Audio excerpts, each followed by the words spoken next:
j'ai amené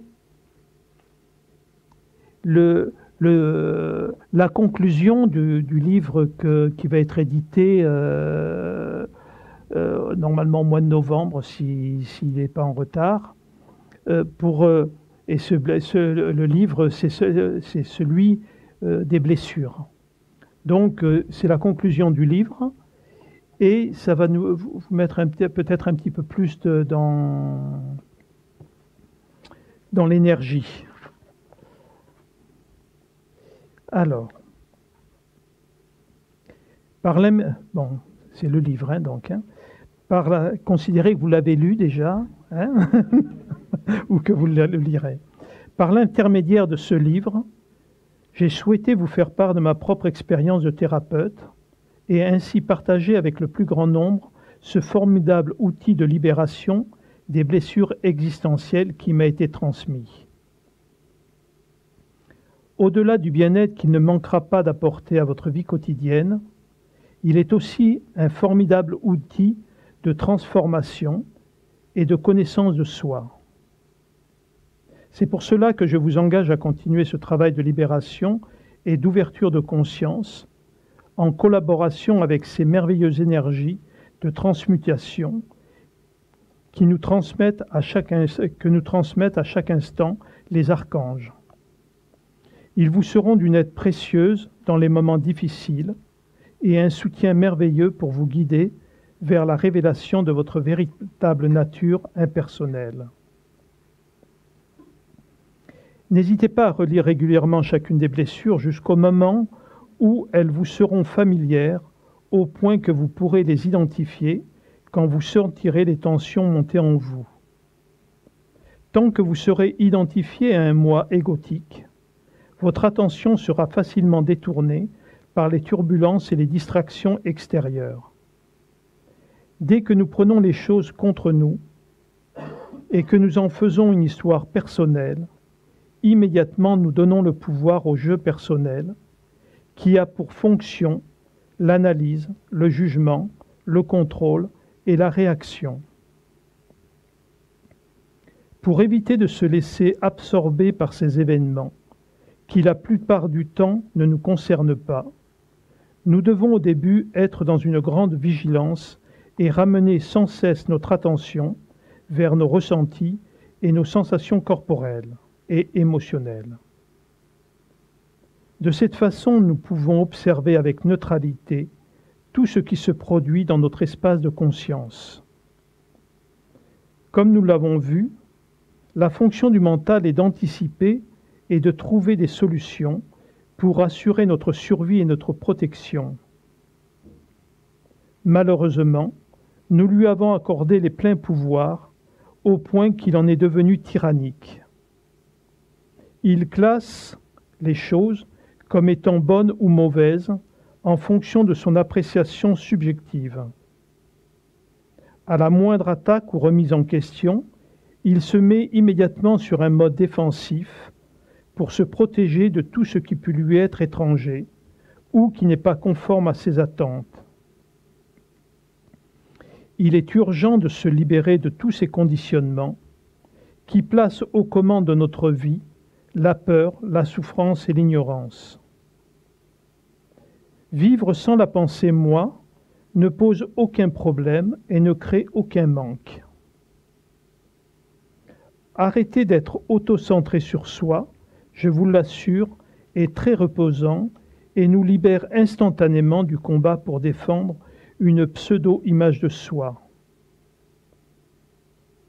La disparition du jeu personnel se réalise à travers la douceur et l'accueil. Dans un premier temps, cela peut paraître inaccessible pour l'ego, habitué à tout contrôler.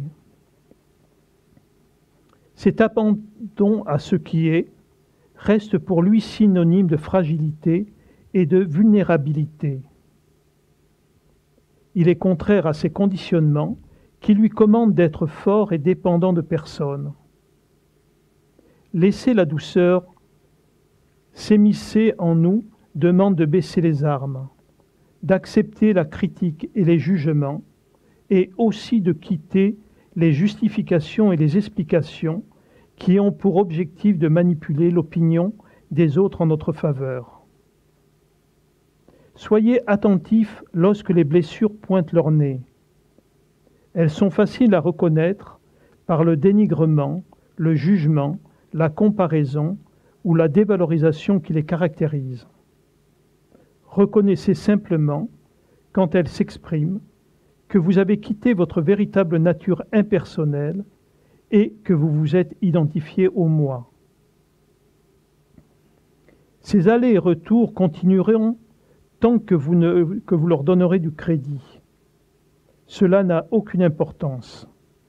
Sachez simplement les accueillir avec bienveillance et compréhension lorsque cela se produit. Retrouver notre nature non duelle nous ouvre à la responsabilité d'apporter notre pierre à l'élaboration d'un monde meilleur où la compassion, l'entraide et la bienveillance remplaceront l'intérêt personnel. Pour que ce changement puisse voir le jour, nous devons faire passer l'intérêt général devant l'intérêt personnel. Ce changement profond demande à chacun de revisiter à quoi nous donnons du pouvoir dans notre vie. Est-ce que notre vie se résume à faire une carrière et à amasser des biens dont nous n'aurons peut-être jamais besoin? Le temps nous est compté, et c'est à chacun de décider s'il veut faire de sa vie une véritable histoire d'amour ou un combat inutile pour exister et être reconnu.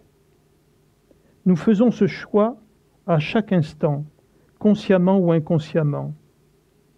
C'est justement pourquoi il m'a semblé si important d'écrire ce livre, pour pouvoir avoir le choix.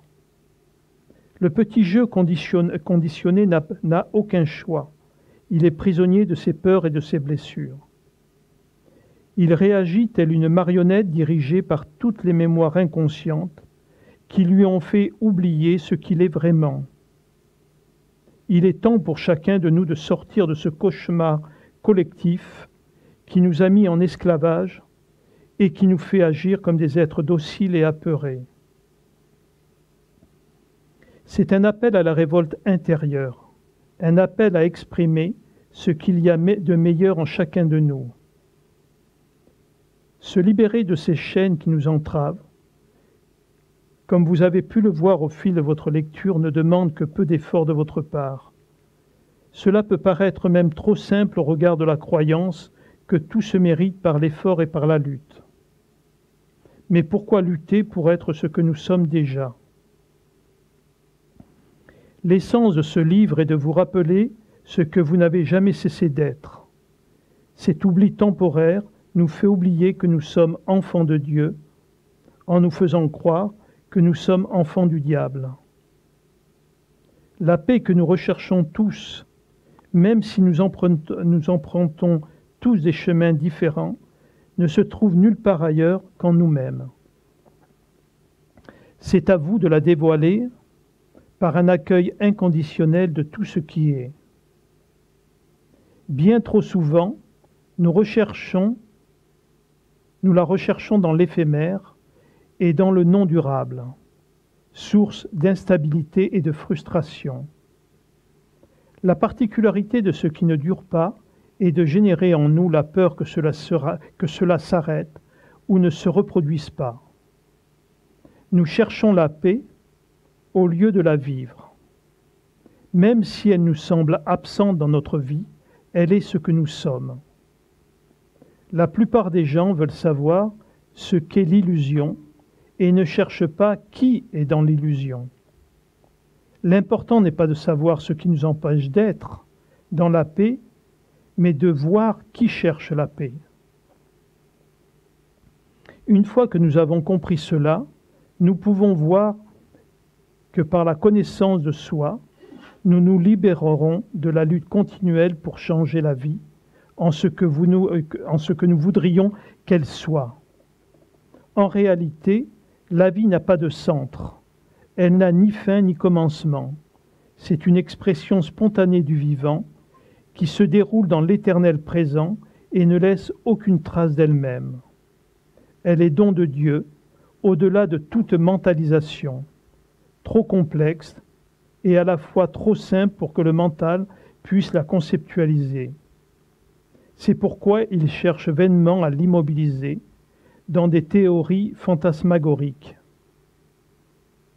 Quand la vie devient libre de tout observateur, quand elle redevient impersonnelle, cet événement s'appelle l'éveil.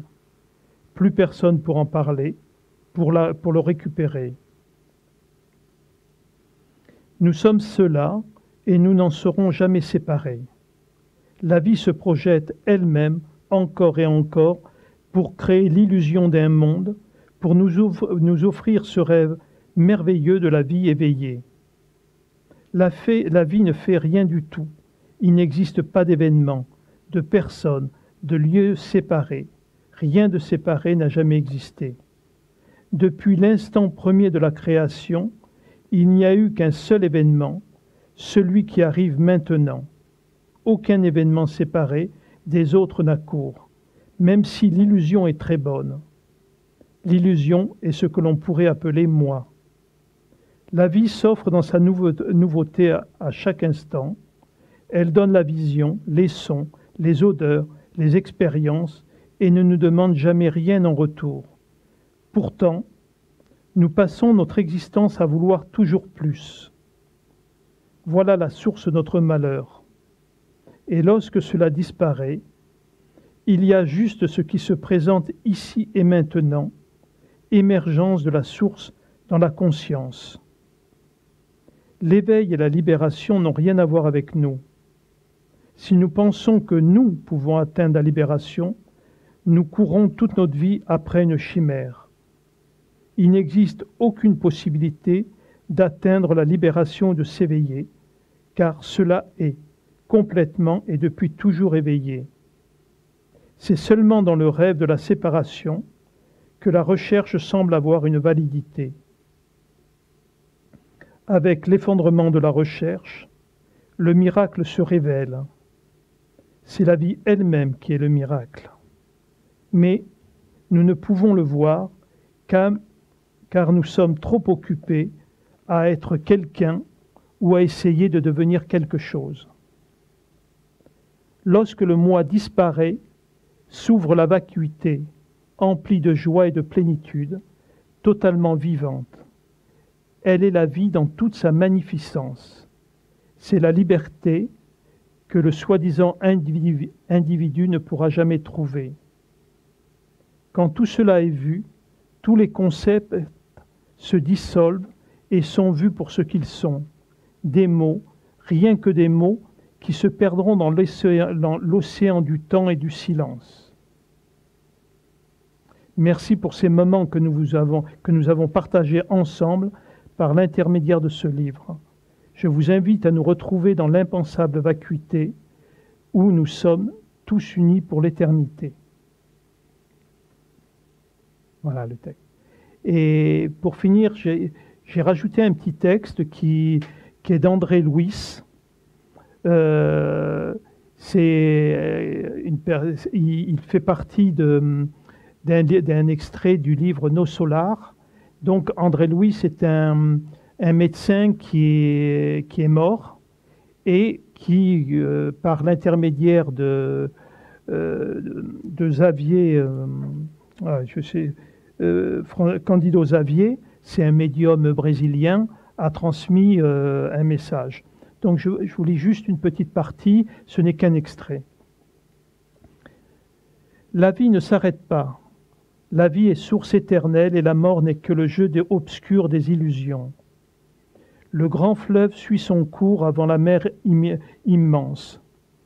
Copiant cette expression, l'âme parcourt aussi des chemins variés et plusieurs étapes, recevant également des affluents de connaissances ici et là, s'agrandissent en volume et se purifient en qualité, avant de rencontrer l'océan éternel de la sagesse. Fermer les yeux de la chair constitue une opération excessivement simple. Changer la vie physique ne résout pas le problème fondamental de l'illumination. comme l'échange de vêtements, n'a rien à voir avec les profondes solutions du destin et de l'être. Ô chemin des âmes mystérieux, chemin du cœur, vous parcourir était un mystère avant de s'essayer à la suprême équation de la vie éternelle. Il est indispensable de vivre votre drame, de connaître vos moindres détails intérieurs dans le long processus du perfectionnement spirituel. Il serait extrêmement enfantin de croire que le simple baisser de rideau résout les transcendantes questions de l'infini. De combien d'existences, combien de corps, combien de siècles, combien de travaux, combien de triomphes, combien de morts aurons-nous encore besoin? Et l'érudit en philosophie religieuse part de délibération finale et de position définitive. Malheur au docteur en doctrine et aux analphabètes de l'esprit. Il faut à l'homme beaucoup d'efforts pour entrer dans l'académie de l'évangile du Christ, entrée qui s'observe presque toujours de bien étranges manières. Seul, en compagnie du maître, effectuant le cours difficile, recevant les leçons sans les chairs apparentes et écoutant de vastes dissertations sans mots articulés, mais très longs, et notre laborieux voyage.